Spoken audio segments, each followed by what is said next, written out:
दोस्तों, आज की सबसे पहली और बड़ी खबर। राष्ट्रपति द्रौपदी मुर्मू के कार्यक्रमों में हुआ बदलाव।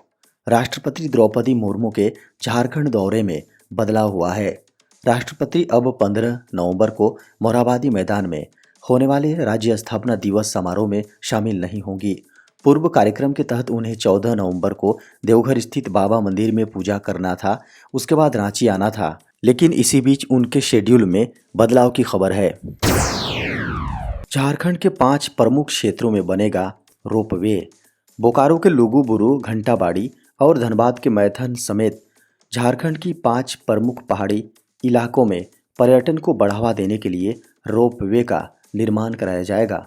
भारत सरकार के नेशनल रोपवे प्रोग्राम पर्वतमाला के तहत 5 प्रोजेक्ट शामिल किए जाएंगे। झारखंड की भौगोलिक संरचना, सुदूरवर्ती पहाड़ी इलाकों को देखते हुए यह निर्णय लिया गया है। सीएम हेमंत सोरेन ने कहा, हमने अपना वादा पूरा किया, अब केंद्र सरकार की जिम्मेदारी। सरायकेला के बिरसा स्टेडियम में शनिवार को आपकी योजना आपकी सरकार आपके द्वार कार्यक्रम में मुख्यमंत्री हेमंत सोरेन ने अपनी सरकार की उपलब्धियां बताई। मुख्यमंत्री हेमंत सोरेन ने कहा कि झारखंड वासियों की आत्मा और अस्मिता से जुड़े 1932 खतियान आधारित स्थानीयता, नियुक्ति तथा सेवाओं में आरक्षण वृद्धि का विधेयक पारित हो चुका है। हमारी सरकार ने जनता से जो वादा किया था उसे निभा दिया। अब केंद्र सरकार की जिम्मेदारी बनती है 9वीं अनुसूची में शामिल करें। झारखंड में प्रदूषण से बचने के लिए 3 जिलों को मिले 237 crore. National clean air programme यानी NCAP के तहत झारखंड के 3 जिलों को प्रदूषण नियंत्रण के लिए केंद्र सरकार से 237 करोड़ रुपए से अधिक मिला है। इस राशि से जिलों को प्रदूषण रोकने के लिए प्रयास करना है। केंद्र सरकार ने NCP योजना के तहत झारखंड के 3 जिलों को रखा है। इन जिलों का एक्शन प्लान झारखंड सरकार ने बनवाया है। झारखंड स्थापना दिवस पर झारखंड वासियों को मिलेगी कई बड़ी सौगातें।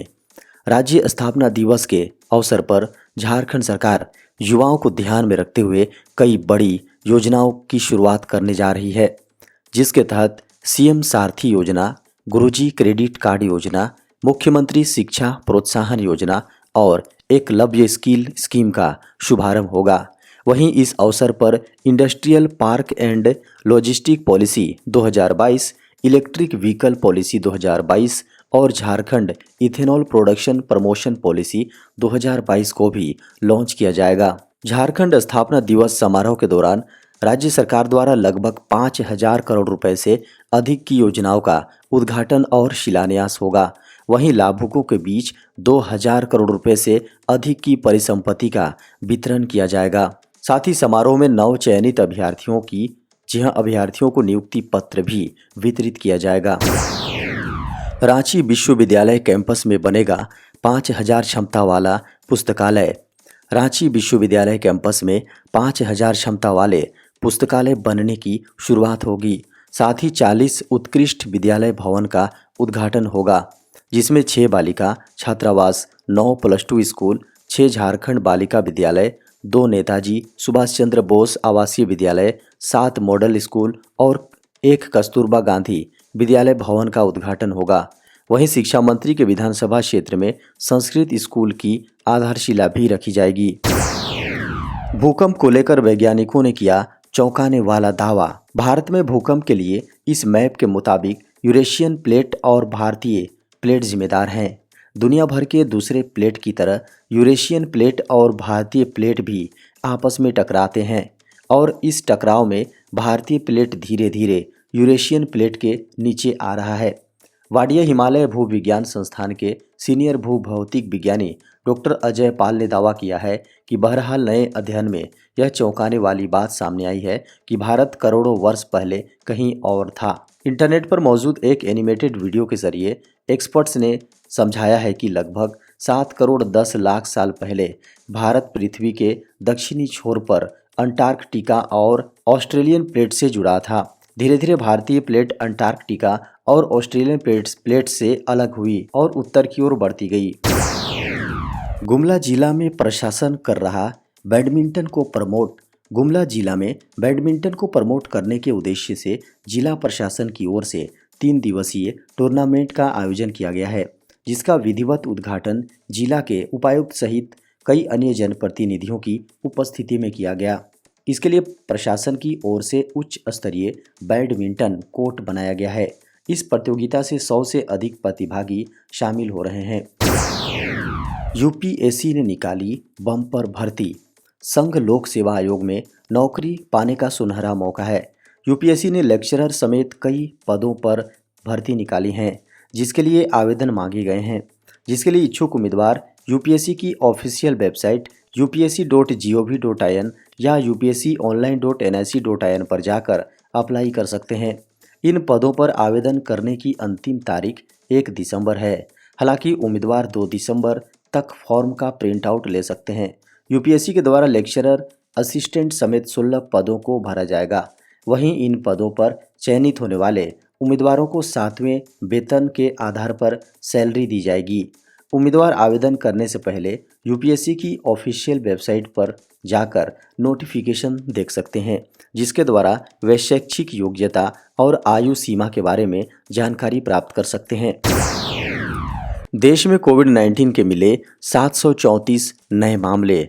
भारत में कोविड-19 के 734 नए मामले सामने आने के साथ ही देश में अभी तक संक्रमित हुए व्यक्तियों की संख्या बढ़कर 4,46,66,337 जी हां 377 हो गई है।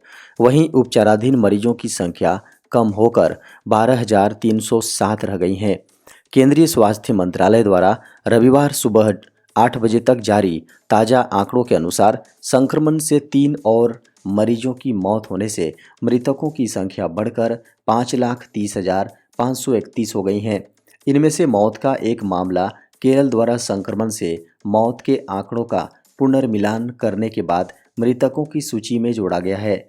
आंकड़ों के अनुसार उपचाराधीन मरीजों की संख्या संक्रमण के कुल मामलों का 0.03% है, जबकि कोविड-19 से रिकवर होने की दर बढ़कर 98.78% हो गई है।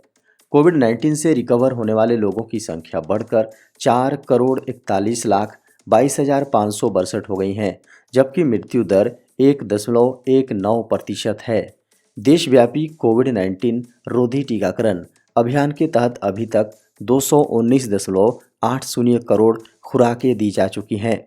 बता दें कि भारत में 7 अगस्त 2020 को कोरोना वायरस संक्रमितों की संख्या 20 लाख, 23 अगस्त 2020 को 30 लाख और 5 सितंबर 2020 को 40 लाख से अधिक हो गई थी। संक्रमण के कुल मामले 16 सितंबर 2020 को 50 लाख, 28 सितंबर 2020 को 60 लाख, 11 अक्टूबर 2020 को 70 लाख, 29 अक्टूबर 2020 को 80 लाख और 20 नवंबर को 90 लाख के पार चले गए थे। शिक्षा मंत्री जगन्नाथ महतो ने कहा, झारखंड के पारा शिक्षकों का बढ़ेगा मानदेय। झारखंड के शिक्षा मंत्री जगन्नाथ महतो ने पारा शिक्षकों के मानदेय में एक बार फिर एक मुश्त वृद्धि होने का आश्वासन दिया है। उन्होंने झारखंड राज्य सहयोगी सामुदायिक मोर्चा के प्रतिनिधि मंडल को आश्वासन देते हुए कहा कि तत्काल में पारा शिक्षकों को इतना मानदेय जरूर मिलेगा कि उनके परिवार का भरण पोषण ठीक से हो सके। प्रतिनिधि मंडल ने सीटेट को जेटेट की तरह मान्यता देने तथा टेट विसंगति दूर करने की मांग की है। इस पर मंत्री ने कहा कि अधिकारियों की लापरवाही के कारण टेट विसंगति हुई है, जिसे शीघ्र दूर कर लिया जाएगा। उन्होंने अनुकंपा के प्रावधान को भी शीघ्र सरल किए जाने की जानकारी देते हुए कहा कि पारा शिक्षकों को ईपीएफ का लाभ देने के लिए फाइल बढ़ गई है। चीन में कड़े कोरोना प्रतिबंधों में दी ढील। चीन ने शुक्रवार को अपने कुछ कड़े कोविड-19 प्रतिबंधों में ढील देने की घोषणा की है, जिसमें इनबाउंड यात्रियों के लिए संगरोध अवधि को 10 दिनों से घटाकर 8 कर दिया गया और उड़ान मार्गों के स्नैप क्लोजर को खत्म कर दिया गया है। लोगों को राहत देने के लिए एक और संकेत में राष्ट्रीय स्वास्थ्य आयोग ने कहा कि वह द्वितीयक निकट संपर्कों की पहचान करने और उन्हें अलग करने की जरूरत को खत्म कर रहा है।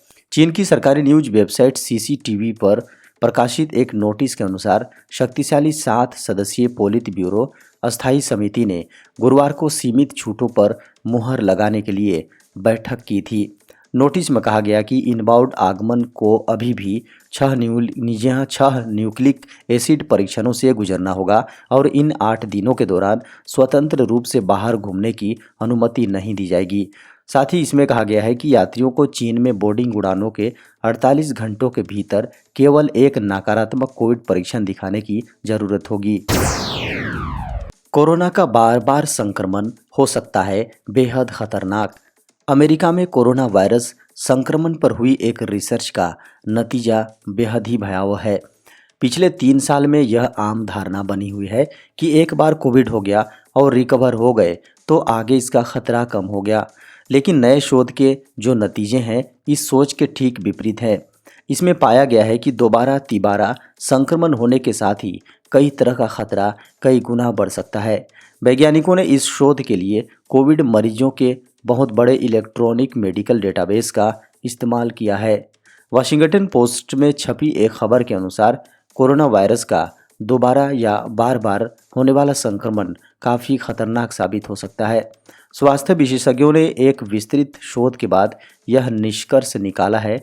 वेरिएंट्स अफेयर्स के Saint Louis health care system के रिसर्च एंड डेवलपमेंट के चीफ और इस शोध के एक प्रमुख ऑथर जियाद अल अली ने कहा है कि कोविड-19 का दूसरा, तीसरा या आगे का संक्रमण उसी तरह की स्वास्थ्य समस्याएं पैदा कर सकता है जैसा पहले से हो सकता है।